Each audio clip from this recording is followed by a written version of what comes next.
Well, I think the Iranians are already violating the Vienna Agreement. I think that was perfectly predictable. In fact, it was predicted. I don't think there's any evidence whatever they've made a strategic decision to give up their quest for deliverable nuclear weapons.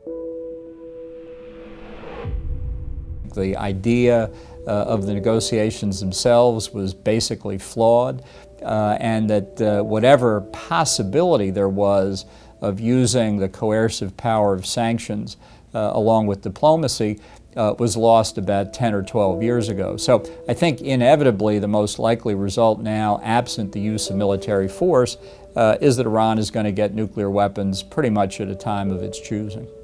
I think that Congress will reject the deal by a simple majority. Whether there's a veto override majority is open to question. Ultimately, I'll predict now that there will not be enough votes to override the president's veto. Rather, I think he will invoke party unity. He'll say that if he loses on this vote, he'll be a lame duck for the rest of his presidency. In effect, the president will be able to claim a political victory, although I think substantively he's definitely losing the policy arguments.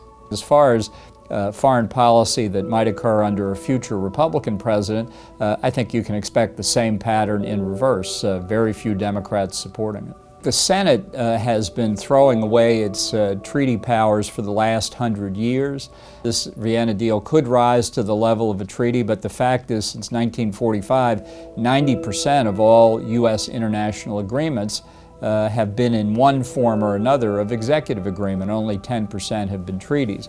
So were the Senate to decide it wanted to act as though this were a treaty, it would have to find some mechanism to force the president to submit the document as such, which it has not done. The Senate can't approve a treaty it doesn't have, and it can't reject a treaty it doesn't have. So the Senate would need to stand up and, for example, eliminate the State Department's appropriation, refuse to confirm any administration nominees, or take action that's appropriate for the legislature to try and get the administration to back down and submit the Vienna deal as a treaty. I don't see any stomach for it in the Senate, so it will be one more example of the Senate not asserting what many believe to be its constitutional authority.